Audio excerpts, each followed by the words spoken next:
I know. It's like I feel like we ease into the tier list just in case people are crying off screen. I'm sad Judy isn't here because I feel like she could help us with this. She would have had some strong opinions.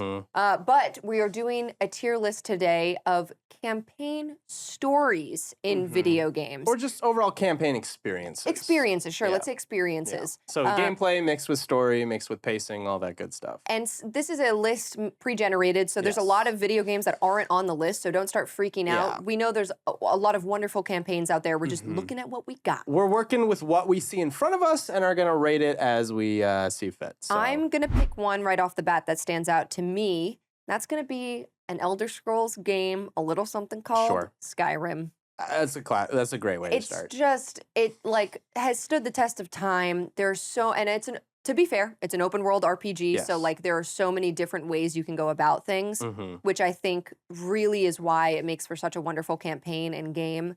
I think it's an S. Yeah. The only thing that would stop me from putting it as an S is there another Elder Scrolls game that you would consider the campaign being stronger than Skyrim? There's an argument for Oblivion, I feel. Yeah, I was going to say Oblivion would be the only one that I could think of. However, I'm going to check my nostalgia at the door. That's the issue. Yeah. Like, a lot of my tie-ins to these games have to do with when they came out and when I played them in my life.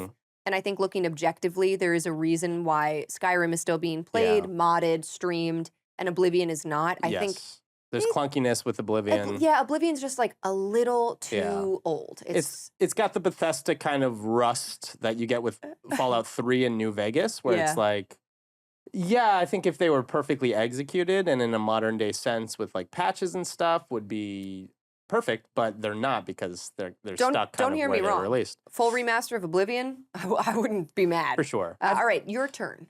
But we're agreeing. Oh yeah, conversation over. Sorry, no. Sky. I almost just said Skyfall. Skyrim is an S for Skyrim. Well, and again, just last point, not to waste half our time on Skyrim, but I feel like if you were to take both and just plop it into someone who's been living under a rock for 30 years and presented all of the Elder Scrolls games, I think Skyrim ultimately would gravitate towards Skyrim. Would be the best. Definitely. Yeah. So Skyrim's an S. I'm going to go a completely different direction and go like pure nostalgia and personal preference. I see Alien Isolation on here. Ooh. A video game based on my favorite movie, Alien from 1979. I fucking love this game. I love the campaign so much. I've played it a few times. For me, it's an S. I'm going to reel it back a little bit, put it into like a solid A. Okay. Do you have any opinions to say otherwise? Never played this game. So I'll give it an A. For me, it's an S. I think overall it's an A. I have one that might be tricky for us. Mass Effect. Ooh. Because I want to put it in an S. We're starting with a lot of bangers. I know. And like, again, stood the test of time, replayability, people love Mass Effect. I feel like it was the first game a lot of people played with like morality issues. I mean, Mass Effect, they also have Mass Effect 2 and Mass Effect 3. I don't know. That's the thing. Yeah, I don't know if we have to like bundle them all and put them in the same category because some would argue that's sort of a campaign, like the continuation of their stories, but... Mass Effect, in general, for me, I played it for the first time as a trilogy. Okay. I think I got the full trilogy on sale for like $3. It was ridiculous. From what I understand, Mass Effect 2 is the most highly revered. If I were to rank them individually, I'd put 1 and 3 as low A's and 2 as a high A. Collectively, I think they transcend to an S. Wow. Yeah. Okay, we're being generous, but I kind of love that all together because of that. It is such a wonderful trilogy. I say let's do it. Okay, I love it. All right, let's get a little controversial. Is there anything that jumps out at you from here that's like not a good campaign? The Harry Potter game? They included the Harry Potter game. I also think it's in French on this list. Can you zoom in? Is it in French? I believe it is. It's only one Harry Potter game as well, and it's not even Lego Harry Potter, which I think has a better campaign than the actual Harry Potter I'm just going to lean games. back on my argument of there's certain situations where books and film can tell a story better, and we're talking campaigns. There's than no Harry need. Potter. No, and Hogwarts Legacy is out now, and that has its own spin where you get to like make your own wizard and shit. Well, okay, how about this? I'll put all these Harry Potter games in like low C. Is there more than one? Well, let's just throw this in here. Hogwarts Legacy. What would you put that campaign as? No, it's not high. It's B. not. Yeah, B maybe. B. So let's say C. Okay. Let's say C. Deal. Bet. Let's see here. What else do we got? I know what you're gonna have trouble with. What's that? Fallout. Because they've got Fallout and Fallout 3. I don't even think they have Fallout 4. Well, my favorite Fallout is New Vegas. Yeah, but again, like a little bit unplayable. But are we judging just campaign? Like I said, overall experience. My argument is the same with Skyrim, where it's not my favorite, but Fallout 4 as a campaign alone might be an S. I think I have to knock Fallout 4 just a step below Skyrim. Okay. And even though I prefer the Fallout series as a whole more than I do the Elder Scrolls series, but I think the apex of Fallout is as a campaign is 4, and I would put that as an A, not an S. And as gameplay, New Vegas. You said it's your favorite. It's my favorite for a lot of things, though. It's my favorite for nostalgia, gameplay, story, mechanics. But nostalgia is a big one. Let's say collectively then. If you've never played again, I'm looking at this lens of someone who's lived under a rock, who's never played a Fallout game, and you present all of these. And Fallout 4 is the most playable, digestible, smooth experience. I think it needs to be the representative of the series at this point in time. Okay. Is that controversial? If you can strip away all the issues, the technical flaws of 3, I think you put 3 in there, and then New Vegas is like the indie, like, oh, I really know Fallout. That's my choice. I'm a big fan. Yeah, I'm going for the spinoff. So I'm cool.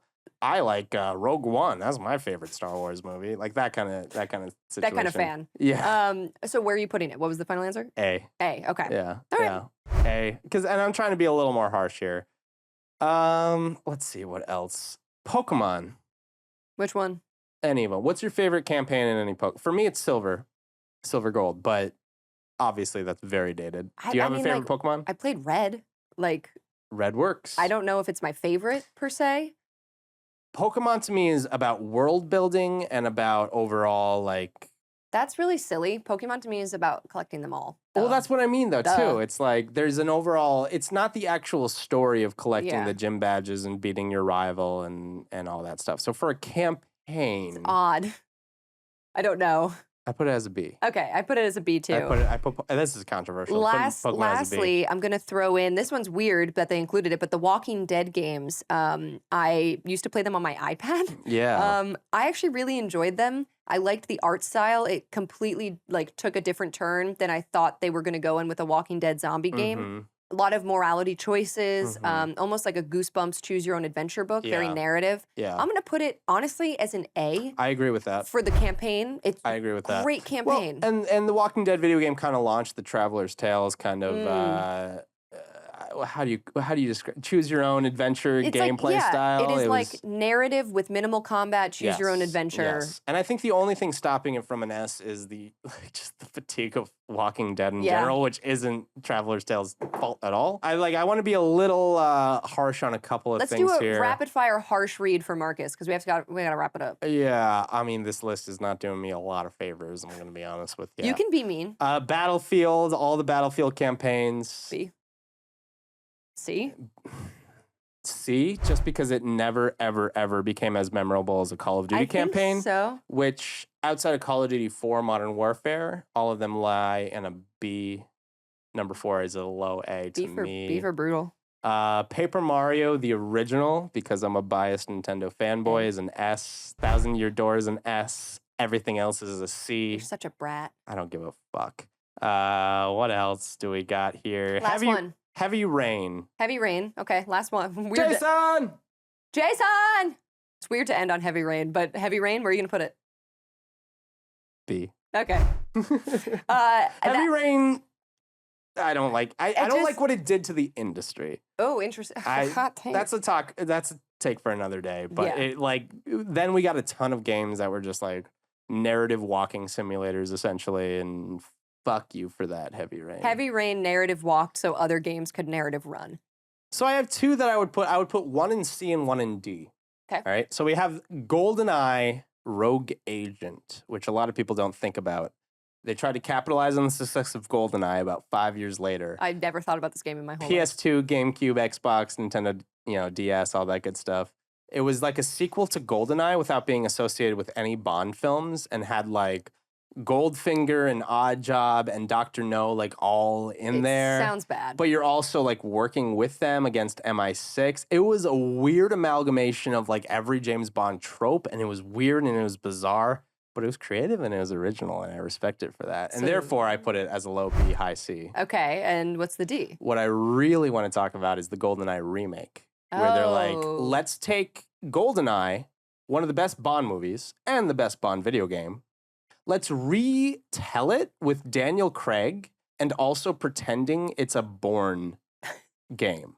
Because this was like 2010. Right. And they were like, Prime. Obviously we have to. So you took an amazing piece of media, shout out Sean Bean, and basically bastardized it through like a Call of Duty clone Bourne ultimatum sphincter and just shat it out. So they ruined not only yes. like Bourne stuff, but they also ruined GoldenEye, Bond one stuff. of the best James Bond movies. And at the time, it was received moderately well, but in hindsight, but instantly became forgotten. And it's a bastardization of one of the greatest video games of all time, GoldenEye on Nintendo 64. Controversy for the GoldenEye remake. The fact that they took already an amazing campaign and just slaughtered it, just literally dropped trow and shat all over it, like problem. So that's a D for Dookie. It's a D for Dookie. I think that about wraps it up. I think that's it for that. Yeah. That's a wrap on GoldenEye remake. Stick around. We have Post-Market News with Samurai coming up, and I'm sure he's going to have a spicy prediction for us.